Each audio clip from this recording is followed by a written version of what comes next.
Hello बच्चों, आज हम बात करने वाले हैं स्टैंडर्ड फिफ्थ इंग्लिश मीडियम और हमारा फोर्थ यूनिट। ठीक है, इससे पहले हमने फोर्थ यूनिट में पोएम फोर्थ थी क्राइंग, वो हमने पढ़ ली है। आज हम बात करने वाले हैं उसका यूनिट माय एल्डर ब्रदर। ठीक है, इसमें एक बड़ा भाई है और एक छोटा भाई है और उन दोनों के बीच में लेटर राइटिंग है, वो कंप्लीट होता है। तो चलो हम देखते हैं कि क्या होता है आगे। उसमें सीन वन है। इस यूनिट में टोटल 3 सीन हो गए। सीन का मतलब है जैसे कि कोई रोल प्ले होता है, तो ठीक है, तो उसमें क्या होगा कि जब पर्दा गिर जाता है फर्स्ट सीन के बाद, तो उसी तरह से ऐसे 3 सीन है। ठीक है, 2 बार पर्दा गिरेगा और 3 रोल प्ले हो गए। चलो देखते हैं उसमें क्या है। Scene one, a hostel room, two brothers aged 9 and 14 years sitting at a studying table. The elder brother Bhaiya is reading a book and younger one Munna is drawing picture of bird and animal. ठीक है, अब एक hostel का room है। ठीक है, उसमें 2 भाई बैठा है। ठीक है, छोटा है वो 9 साल का है और बड़ा है 14 साल का है। ठीक है, जो बड़ा भाई है 14 साल का, उसका नाम है भैया, और जो छोटा है उसका नाम है मुन्ना। बड़ा है वो बुक पढ़ रहा है, और जबकि छोटा है वो किसी बर्ड और एनिमल का पिक्चर है, वो ड्राइंग करने की शुरुआत कर रहा है। तो चलो देखते हैं कि उसमें क्या हो रहा है।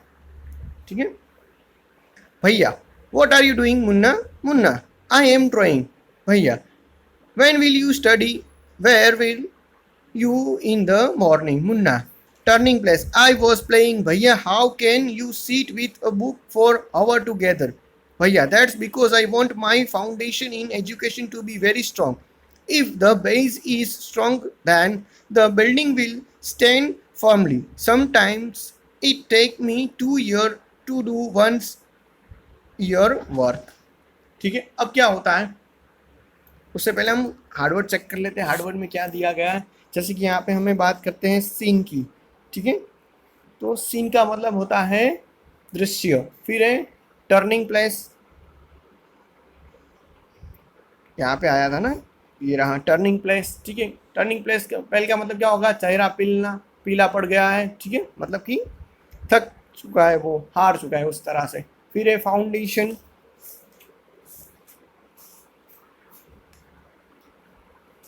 ये रहा फाउंडेशन। फाउंडेशन का मतलब होता है बेस, आधार। ठीक है, फॉर्मली होता है। फॉर्मली मतलब कि नॉट शेकिंग, यानी कि स्थिर रहना। तो चलो उसमें क्या होता है कि दृश्य वन में क्या होता है कि हॉस्टल का कमरा है, 2 भाई ना 9 और 14 साल के, और पढ़ने वाली मेज पर बैठे हुए हैं। ठीक है, टेबल यानी मेज पे बैठे हुए हैं। बड़ा भाई है, ठीक है, जिसका नाम है भैया, वो एक किताब पढ़ रहा है, जबकि छोटा जिसका नाम मुन्ना है वो पक्षी का चित्र बना रहा है। अब भैया है वो मुन्ना, तुम क्या कर रहे हो ऐसा पूछ रहा है, जबकि मुन्ना बोलता है कि मैं चित्र बना रहा हूँ। भैया, तुम पढ़ोगे कब? सुबह में तुम कहाँ थे?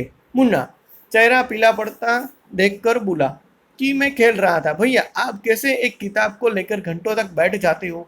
भैया, इसीलिए क्योंकि मैं अपनी पढ़ाई की नींव मजबूत करना चाहता हूं। अगर आधार या नींव मजबूत हो तो भवन स्थिर खड़ा रहेगा। कभी कभी मुझे 1 साल का काम 2 सालों में करना पड़ता है। ठीक है, चलो आगे देखते हैं क्या होता है। मुन्ना, भैया, are you 5 years older than I am and 3 classes ahead of me? I wonder why you keep writing the same word 20 times, one sentence more than 20 times, and copy poems several times in a beautiful letters. Bhaiya, you know, studying English is not a child's play.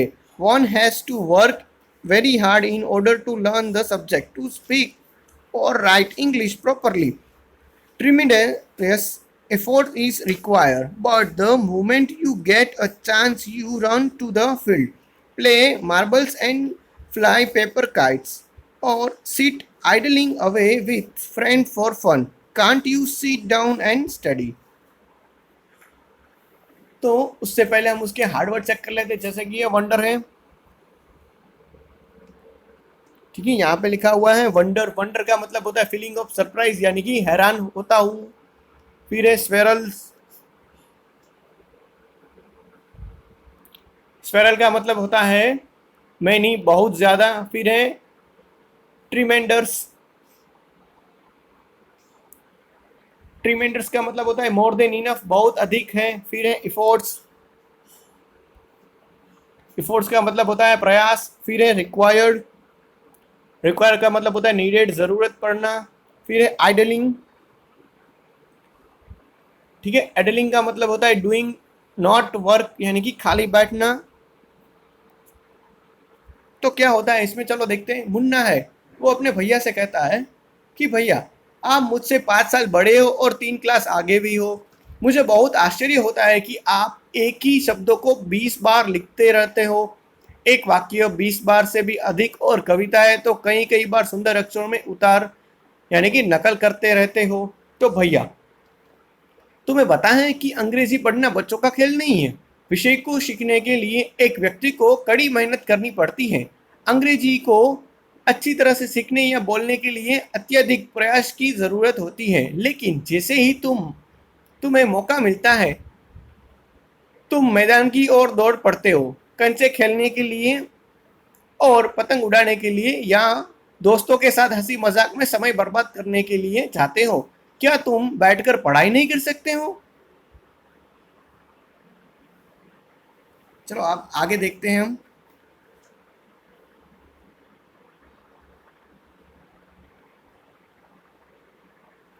Munna, ओ भैया, there is a big mela in the village today, should we go?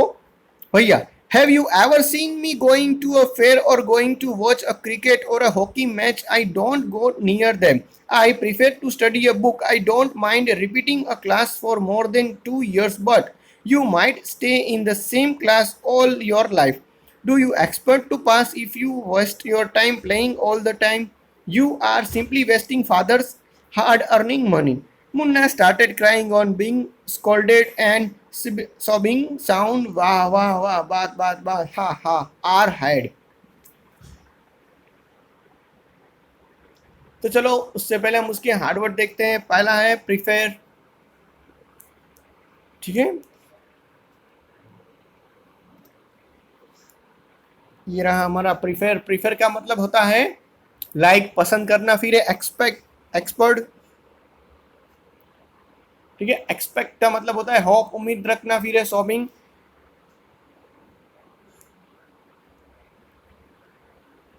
Sobbing का मतलब होता है crying in low voice, मतलब कि सिसक कर रोना, ठीक है, कम आवाज में रोना। चलो देखते हैं क्या है उसमें। मुन्ना, ठीक है, मुन्ना है वो अपने भैया से कहता है कि ओ भैया, आज गांव में एक बड़ा मेला लगा हुआ है, क्या हम वहां चले? तो भैया कहता है क्या तुमने मुझे मेला जाते हुए या क्रिकेट या हॉकी मैच देखने के लिए जाते हुए देखा है? मैंने उनसे नजीक नजीक नहीं जाता हूँ, मुझे किताब पढ़ना उससे भी अच्छा लगता है।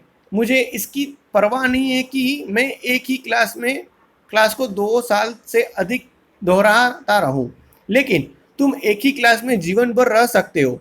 क्या तुम हर समय खेलने में अपना समय बर्बाद कर पास होने की उम्मीद करते हो? तुम्हें सीधे सीधे पिताजी द्वारा मेहनत से अर्जित किए गए पैसों को बर्बाद कर रहे हो। मुन्ना डांट पड़ने पर रोने लगता है और सिसकने वाली आवाज से वाह वाह वाह, वाह वाह वाह, हु सुनाई देने लगता है, ठीक है। ऐसा आवाज में मुन्ना है वो रोने लगता है। तो चलो देखते हैं आगे नेक्स्ट स्टैंजा में क्या होता है।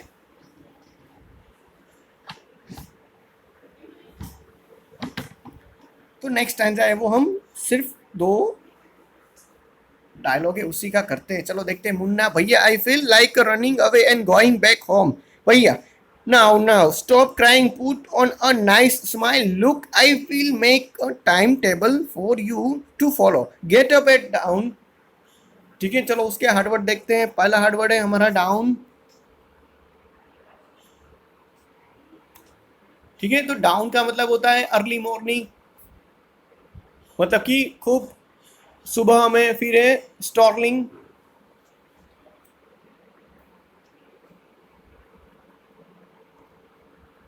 ठीक है, यहाँ पे आएगा स्टॉर्लिंग आगे।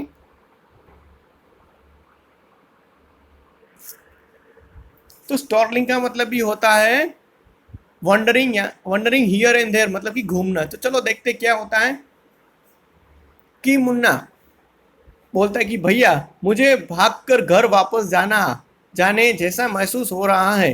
तो भैया कहता है अब रोना बंद कर दो, मुस्कुराओ, देखो मैं तुम्हारे लिए एक समय सारणी बनाऊंगा जिसका तुम्हें अनुसरण करोगे और खूब सुबह उठा करोगे, ठीक है, यानी कि जल्दी से उठा करोगे, यानी कि एक टाइम टेबल भैया है वो मुन्ना को बना के देता है। तो चलो एक बार हम उस टाइम टेबल पे जल्दी से निगाह डाल देते हैं। सुबह 6 बजे हाथ धो और नाश्ता करो और अंग्रेजी पढ़ने के लिए बैठ जाओ। सुबह 6 से 8 बजे तक अंग्रेजी, सुबह 8 से 9 बजे तक गणित, सुबह 9 से 9:30 बजे तक इतिहास, और दोपहर 3 बजे में स्कूल जाओ। शाम के 5 से 6 बजे तक व्याकरण आधा घंटा घूमने के लिए, और सुबह यानी कि शाम को 6:30 से 7 बजे तक अंग्रेजी रचना, फिर रात का खाना, और 8 से 9 बजे तक अनुवाद, 9 से 10 बजे हिंदी, और 10 से 11 बजे तक अन्य विषय, और फिर सो जाओ।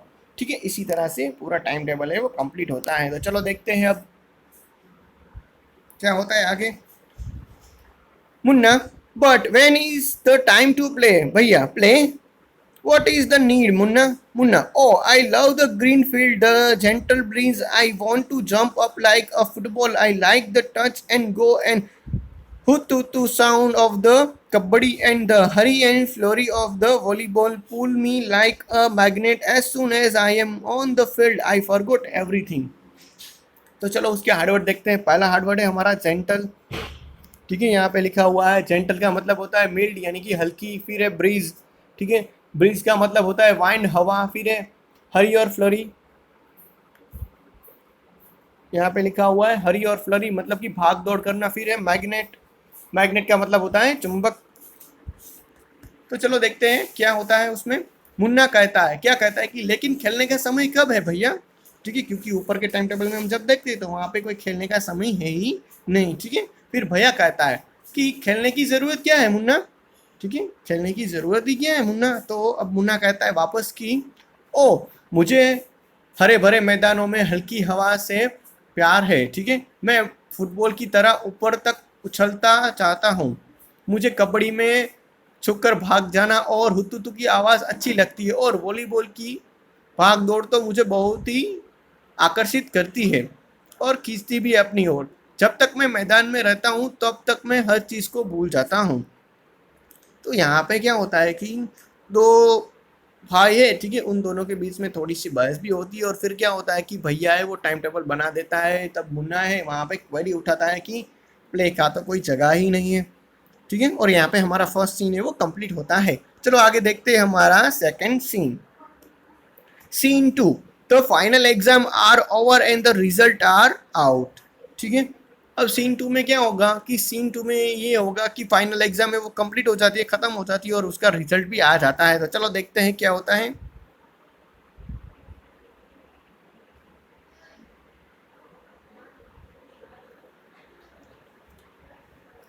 भैया, alas, I have failed once again. Munna, oh, but Bhaiya, I have passed and topped my class.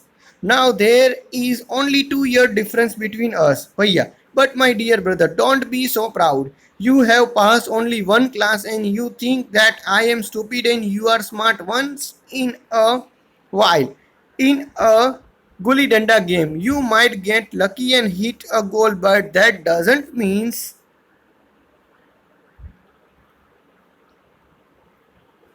you have mastered the game. You have to work hard to be successful life. When you have to study a subject like algebra or geometry in a higher class, then you will understand the importance of hard work. In a geometry, if one write ACB instead of ABC, the answer is marked wrong. The examiners will not spare you. They want you to learn word by word from the text book. ठीक है, यहाँ तक हम रखते हैं text book तक। तो चलो उससे पहले हम हार्डवर्ड देख लेते हैं। पहला हुआ है हमारा स्टूपिड। ठीक है, स्टूपिड अब आप ही फाइन कर लो। Stupid, STUPID। ठीक है, इससे पहले किस स्टांजा में आएगा? स्टूपिड का मतलब होता है डल यानी कि मंद बुद्धि वाला। फिर है स्पेयर। ठीक है, तो स्पेयर का स्पेलिंग भी कुछ इस तरह से होगा, SPARE। स्पेयर का मतलब होता है फॉरगिव, ठीक है, माफ करना। तो क्या होता है कि भैया कहता है उफ, मैं एक बार फिर फेल हो गया। तो तब मुन्ना कहता है कि ओ लेकिन भैया मैं पास हो गया हूँ और अपनी कक्षा में सर्वप्रथम भी आया हुआ हूँ।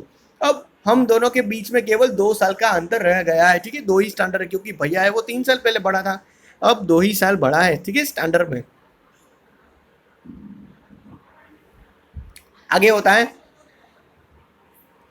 भैया लेकिन मेरे प्यारे भाई घमंड मत करो, तुम्हें केवल एक कक्षा पास की है और सोचते हो कि मैं मंदबुद्धि वाला हूं और तुम बहुत तेज।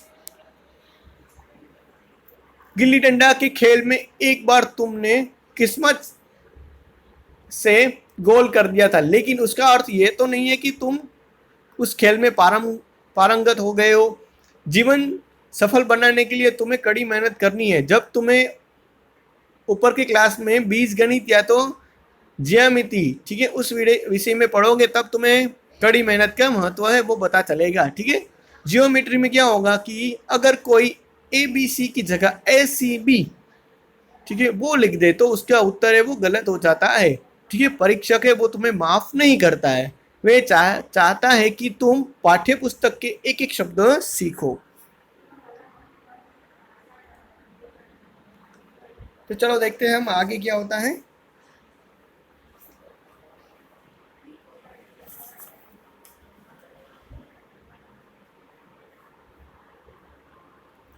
हम सीन 2 का लास्ट जो बचा हुआ है वो कंप्लीट कर लेते हैं। मुन्ना, ओ भाई साहब, this is scary. I don't think I want to go to the ninth class now, but I will still complete my day's homework so that I get no punishment in class. Bhaiya, just today we were asked to write a short essay on the topic of punctuality in 4 pages, and imagine, can sometime be written on 4 pages and still be short? It's all so mixed up. Munna, think aloud. Thank God it was a time for school, or else the scolding would have gone on and on. ठीक है, तो चलो देखते हैं Harvard क्या है। पहला Harvard है हमारा स्केरी, ठीक है। तो चलो आप खुद ही ढूंढने का ट्राई करो, ठीक है, कि स्केरी कहाँ पे आया हुआ है। तो आप जैसे कि स्केरी है वो यहाँ पे आया हुआ है, तो स्केरी का मतलब होता है फ्राइटिंग, मतलब कि डरावना। फिर है पंक्चुअलिटी, ठीक है, यहाँ पे आया हुआ है। पंक्चुअलिटी का मतलब क्या होगा कि रेगुलरिटी, यानी कि नियमितता। फिर ग्रेप भी आया हुआ है, ठीक है। ग्रेप का मतलब होता है कैच टाइटली, जोर से पकड़ना। अब देखते हैं कि क्या बात हो रही है। मुन्ना कहता है कि ओ भाई साहब, यह डरावना है। मुझे नहीं लगता है कि मैं अब 9वीं कक्षा में जा पाऊंगा, ठीक है। फिर भी मैं अपना होमवर्क पूरा करूंगा ताकि कक्षा में मुझे सजा नहीं मिले। तो भैया कहता है कि अभी आज ही हमें 4 पृष्ठों में, ठीक है, यानी कि पन्नों में नियमितता है उस पर एक छोटा सा निबंध लिखना है। और सोचो जरा, क्या कोई चीज 4 पुस्तकों में लिखी जाए और फिर भी वो छोटा हो? यह सब बिल्कुल उलझनों से भरा हुआ है। तो मुन्ना कहता है सोचते हुए, ईश्वर को धन्यवाद, स्कूल जाने का समय हो गया, नहीं तो अभी डांट फाट कर चली जाती, ठीक है, यानी कि अभी भी मुझे डांट पड़ती। चलो देखते हैं सीन 3। यहाँ पे हमारा सीन 2 है वो कंप्लीट होता है। सीन 3 देखते हैं कि सीन 3 में क्या हो रहा है। The result were out once again, and it so happened that Munna passed and Bhaiya failed again. Bhaiya was really upset. Munna was also sad, feeling his brother so unhappy. Bhaiya now becoming gentler with Munna. Munna become a naughtier because of this and studying even less than before. Munna, talking aloud, I am lucky. I can pass easily. I need not study so hard. Now I can play games with my friends and fly a kite. But I should still be careful that Bhaiya does not see me flying kites. One day a kite is flying slowly downwards. Munna started running in order to grab it. Suddenly ही came face to face with भैया। अब क्या होता है कि उसके पहले हम उसके हार्डवर्क चेक कर लेते हैं एक बार कि हार्डवर्क तो सारे इसमें तो कोई हार्डवर्क लगता नहीं है, ठीक है। ग्रैब का मैंने बता दिया है, फिर सडनली का तो पहले ही आ चुका है, ठीक है। अचानक एकाएक होता है, टॉकिंग अलाउड जोर से बोलना, ये सारे तो हार्डवर्क कंप्लीट हो चुके हैं। तो इस पैराग्राफ में इस स्टैंजा में कोई हार्डवर्क दिखते नहीं है। तो चलो देखते क्या होता है कि दृश्य 3 में परीक्षा का परिणाम एक बार फिर से घोषित होता है, ठीक है। और फिर से मुन्ना है वो पास कर गया और भैया फेल हो गया। भैया वास्तव में बहुत दुखी था। मुन्ना भी भैया को दुखी देखकर उदास हो गया था। भैया अब मुन्ना के प्रति नम्र हो चुके थे, ठीक है। इससे मुन्ना ज्यादा उछलकर खेलता हो गया था और पहले की उपेक्षा में पढ़ाई भी कम करने लगा। मुन्ना जोर से बात करते हुए, आहा, मैं भाग्यशाली हूँ, मैं आसानी से पास हो गया, ठीक है, हो सकता हूँ। मुझे पढ़ाई के लिए बहुत अधिक मेहनत की ज़रूरत नहीं है। अब मैं अपने दोस्तों के साथ खेल सकता हूँ और पतंग भी उड़ा सकता हूँ। लेकिन अभी भी मुझे इस बात के लिए सावधान रहना चाहिए कि भैया मुझे पतंग उड़ाते नहीं देख ले, ठीक है। अब क्या होता है,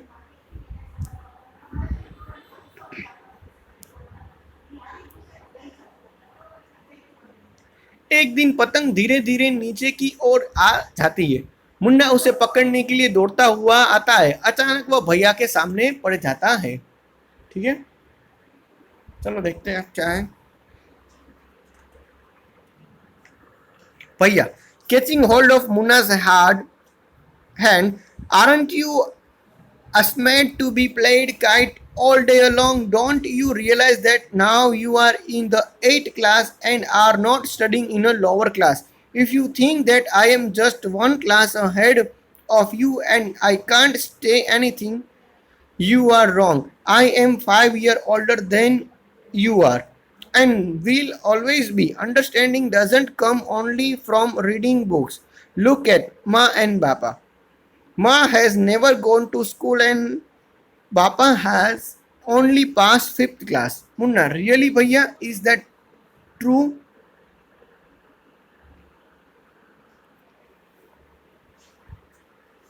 Bhaiya, yes, there are 1,000 things that they know more than you and me. And even if we have studied the wisdom of the whole world, Ma and Baba will always have the right to explain to us and correct us.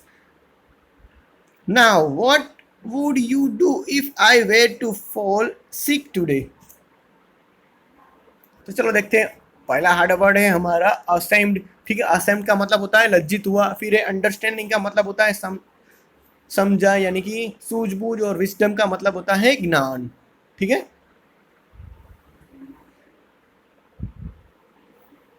ये सारे word आपने hard word है वो ढूंढ लिए होंगे। चलो देखते हैं हम। भैया मुन्ना का हाथ पकड़ते हुए कहता है कि क्या तुम्हें दिन भर पतंग उड़ाते हुए शर्म नहीं आती है? क्या तुम्हें यह महसूस नहीं होता है कि तुम अब 8वीं कक्षा में हो, न कि किसी छोटी कक्षा में? अगर तुम सोचते हो कि बस एक ही कक्षा तुमसे आगे है और मैं कुछ नहीं कह सकता हूँ तो तुम गलत हो। मैं तुमसे 5 साल बड़ा हूँ और हमेशा रहूंगा। समझदारी केवल किताबें पढ़ने से नहीं आती। माँ और बाबा को देखो, माँ कभी स्कूल नहीं गई और बाबा सिर्फ 5वीं पास है। मुन्ना, सिर्फ मैं भैया, क्या यह सच है? भैया हाँ, हजारों ऐसी बातें हैं जो वे मुझसे या तुमसे ज्यादा जानते हैं, और यदि हमें सारी दुनिया का ज्ञान हो भी जाए तो भी माँ और बाबा को हम समझने और समझाने में असमर्थ है, ठीक है। सही रास्ता पर लाने का पूरा अधिकार उसी का है। अब अगर मैं आज बीमार पड़ जाऊं तो तुम क्या करोगे? ठीक है। अब चलो देखते हैं बाकी बचा हुआ है वो। मुन्ना, I don't know भैया, I would tell Baba and he would rush to the hospital भैया। I had expected this answer. Now Baba would not get upset. He would first try to find out what was wrong and then he would call a doctor. Baba would know exactly what to do. They have more experience than us. Munna, with tears in his eyes, Bhaiya, I am sorry. What you say is true. Bhaiya hugs Munna lovingly. Bhaiya, I also like to play and fly kites, but if I also play, then how can I watch out for you? You are my responsibility. Munna, I love you भैया. चलो देखते हैं उसके Harvard.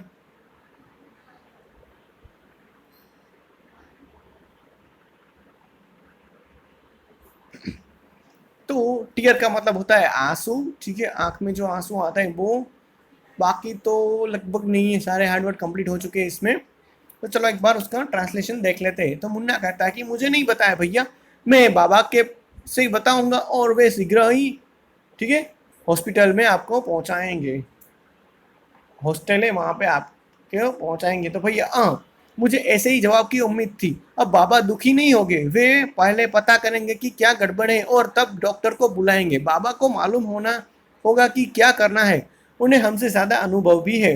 Munna कहता है आंखों में आंसू भरकर, भैया मुझे खेद है, ठीक है, मुझे माफ़ कर देना. आपने जो कहा है वो सच है. भैया मुन्ना को प्यार से गले लगाता है. भैया मैं भी खेलना और पतंग उड़ाना चाहता हूँ, लेकिन अगर मैं खेलने लग जाऊंगा तो फिर तुम पर नज़र कैसे रख पाता.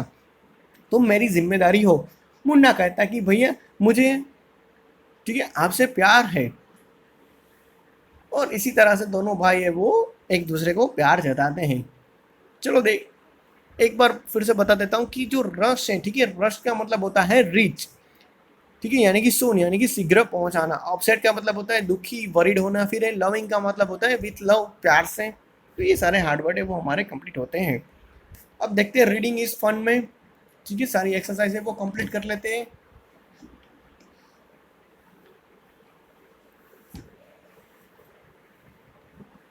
What are the things that Munna's like to do, ठीक है, कौन सी चीज़ें जो मुन्ना को बहुत ही पसंद. जैसे कि Munna likes to play games and fly kites. He also like to draw picture of birds and animals. ठीक है, चलो दूसरा देखते हैं. What did Bhaiya's do all the day, ठीक है, भैया है वो पूरा दिन क्या करता है. तो भैया है पूरा दिन पढ़ने में लग जाता है. तो भैया study all day. Sometime he read book and sometime rode the same word and sentence several time in order to learn. Number 3 देखते हैं. Why was the Munna not happy with the time table and that भैया made for him. ठीक है, मुन्ना भैया द्वारा उसके लिए बनाया गया टाइम जो समय सारणी है, ठीक है, उसे पसंद क्यों नहीं था. It was because Munna love to play but there was no scope for it in the time table. ठीक है, मुन्ना प्ले करना चाहता था लेकिन उसमें कोई भी टाइम हुआ नहीं था. नंबर 4 देखते हैं. How do you think Munna felt when his brother was so strict with him. Why was भैया सो स्ट्रिक्ट विथ हिम. ठीक है, आपके विचार से मुन्ना को कैसा महसूस हुआ अब जब भैया उसके साथ इतने सख्त हो गए थे. भैया उसके साथ इतना सख्त क्यों हो गए थे. Munna felt disappointed. Bhaiya was so strict with him because he Munna play full big by nature and always want to play game like kabaddi, volleyball, etc. Question 5. Whose character do you like more, मुन्नास और भैयास. ठीक है, आपको किसका character सबसे ज़्यादा पसंद है, मुन्ना और भैया का. तो I like Bhaiya's character more than Munna's because he, यानी कि Bhaiya was dutiful boy and knew his responsibility toward younger brother. He also gave much important to his father had earn money. ठीक है, चलो देखते हैं लेट्स टॉक में क्या करना है. तो हमें यहाँ पे लेट्स टॉक में क्या करना है, लेट्स टॉक में जो पहले लिखना है कि हम कितने सब्जेक्ट है उसका टाइम टेबल बनाते हैं. तो इसी तरह से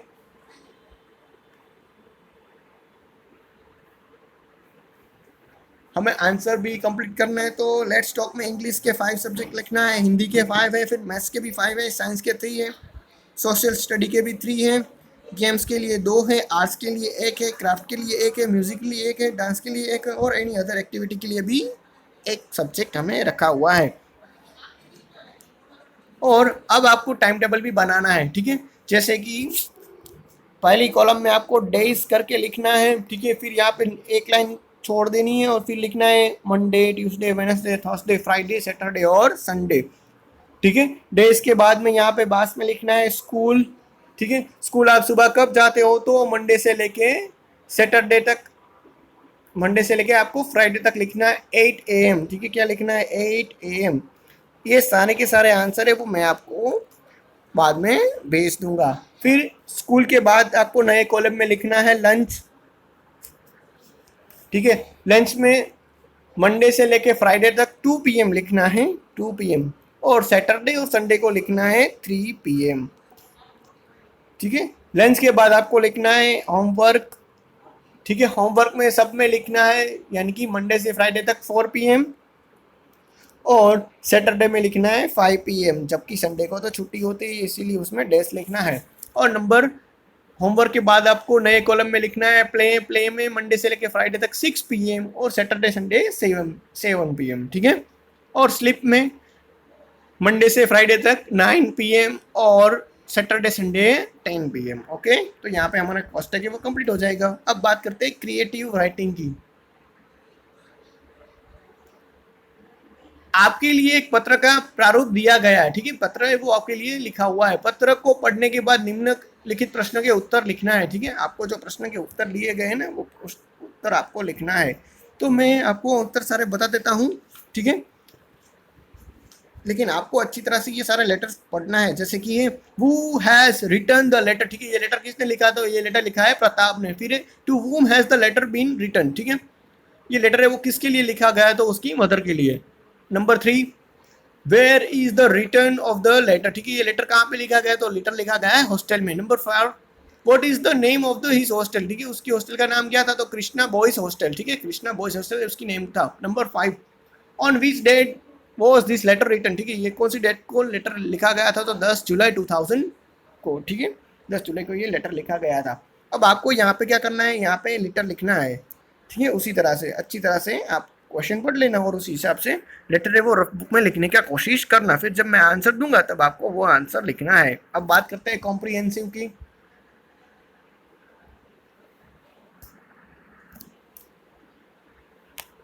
कॉम्प्रिहेंशन में भी आपको क्या करना है कि ऊपर का पूरा पैराग्राफ पढ़ के नीचे के क्वेश्चन के आंसर देना है। ठीक है, तो चलो मैं एक बार जल्दी से वो आंसर सारे बता देता हूँ कि why did Oliver live in the orphanage. ठीक है, ऑर्फेनेज, ऑर्फेनेज से उसका मतलब होता है अनाथालय। ठीक है, यानी कि ओलिवर है वो अनाथालय में क्यों रहता था? तो Oliver live in the orphanage because he had no home. ठीक है, उसके पास खुद का घर नहीं था। Number 2, who was mister Bumble. ठीक है, मिस्टर बम्बलर है वो कौन थे? तो he was the owner of the orphanages. ठीक है, ऑर्फेंगन्स है उसके मालिक थे। What meals were the boys given. ठीक है, लड़कों को भोजन में क्या दिया जाता था? तो they were given only a bowls of watery soup. ठीक है, जो सूप आता है ना पीने का, वही बाउल में देते थे। What did Oliver say to Mr. Bumbler? ठीक है, ओलिवर ने मिस्टर बम्बलर को क्या कहा? Oliver said to Mr. Bumbler that he wanted some more soup। ठीक है, उसको ज्यादा सूप चाहिए था पीने के लिए। नंबर 5 में देखते हैं, the boys were given 3 meals a day, then why were they always hungry। ठीक है, सारे बच्चों को, सारे लड़कों को 3 दिन में 3 बार भोजन दिया जाता था, लेकिन अभी भी क्यों वो भूखे थे?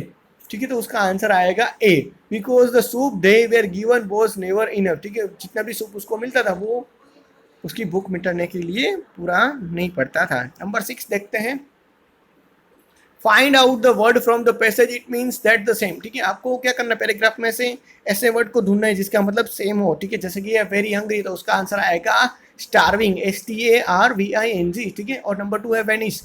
ठीक है, वेनिस का मतलब होता है डिसअपियर, DISAPPEARED। ठीक है, नंबर 7 देखते हैं, all the boys assembly in the called stone hall, here the word assembled means. ठीक है, असेंबल का मतलब क्या होता है? तो असेंबल का मतलब होता है नंबर 2 कलेक्टेड। ठीक है, इकट्ठा होना। नंबर 8 देखते हैं, असेंबल शब्द में अंतिम 2 अक्षर हटा दे। ठीक है, यानी कि एक अक्षर उससे जोड़ के एक शब्द बना है जिसका अर्थ होता है स्कूल का ऐसा समय जब पूरा स्कूल जमा होता है। ठीक है, असेंबल में हमें क्या करना है कि वर्ड को हटा के जुटा के कनेक्ट करना है। तो आंसर है यहाँ पे सिर्फ वाई हमें जुटाना है, जिसका मतलब हो जाएगा असेंबली। ठीक है, स्कूल में भी असेंबली होती है ना, और हमारे स्कूल में भी प्रेयर हॉल भी है, तो वहीं हमारी असेंबली है। आगे बात करते हैं, give a suitable title to the passage. ठीक है, इस पैसेज का हमें अच्छा सा टाइटल देना है। तो वहाँ टाइटल कुछ इस तरह से आएगा, ओलिवर इन ऑर्फेंगन्स। ठीक है, ओलिवर है वो ऑर्फेंगन्स यानी कि अनाथालय है उसमें है। आगे बात करते हैं लेट्स राइट में। लेट्स राइट में हमें फिलिंग द ब्लैंक्स दी गई है। ठीक है, तो चलो हम वो कंप्लीट करते हैं। ऊपर के ब्रैकेट्स दिए गए, तो पहले में आएगा टीच। ठीक है, पहले में क्या आएगा हमारा टीच आएगा।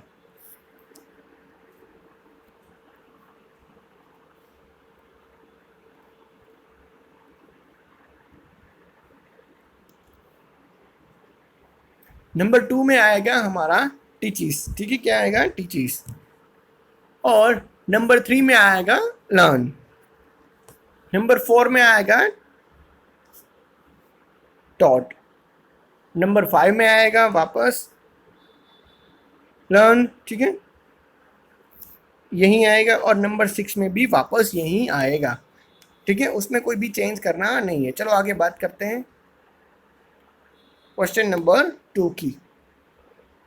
सही शब्द चुनिए और अनुच्छेद को पूरा कीजिए। ठीक है, हमें क्या करना है, ये पूरा का पूरा जो अनुच्छेद है, ठीक है, उसको ब्रैकेट दिए गए उसी हिसाब से कंप्लीट भी करना है। जैसे कि हम बात करें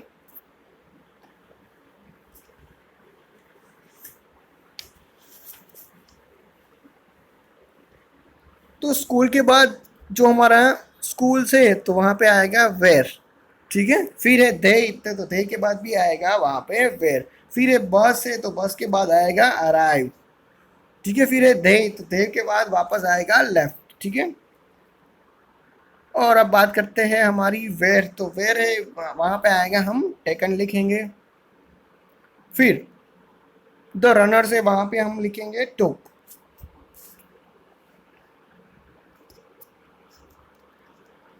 फिर सर के बाद हम लिखने वाले हैं ब्लू। स्कूल के बाद लिखने वाले हैं हम रन। ठीक है, ये रन आएगा। और एवरी, और उसके बाद एंड के बाद हम लिखने वाले हैं कैम। उसके बाद हम एवरी वन के बाद लिखेंगे डीड। उसके बाद हम लिखने वाले हैं वॉन। और लास्ट में लिखने वाले हैं फेल्ट। ओके, और आपको क्या करना है, जो वाक्य लिखे हुए हैं ना वो वाक्यों को अच्छी तरह से पढ़ना है और वापस फिलिंग द ब्लैंक्स कंप्लीट करनी है। लेकिन इस बार जो ब्लैंक्स है वो फॉर और सिंस से कंप्लीट करना है। ठीक है, एक है वो पॉइंट ऑफ टाइम है और एक है वो प्लेस ऑफ टाइम है। तो चलो देखते हैं कि क्या यूज होगा। तो फर्स्ट फिलिंग द ब्लैंक्स में आएगा सीन्स। ठीक है, फर्स्ट में आएगा। और नंबर 2 में आएगा फोर। नंबर 3 में भी 4 और नंबर 4 में सीन्स आएगा। ओके, तो यहाँ पे हमारी फिलिंग द ब्लैंक्स कंप्लीट होती है, साथ साथ जो हमारा यूनिट है वो भी कंप्लीट होता है। ठीक है, थैंक यू।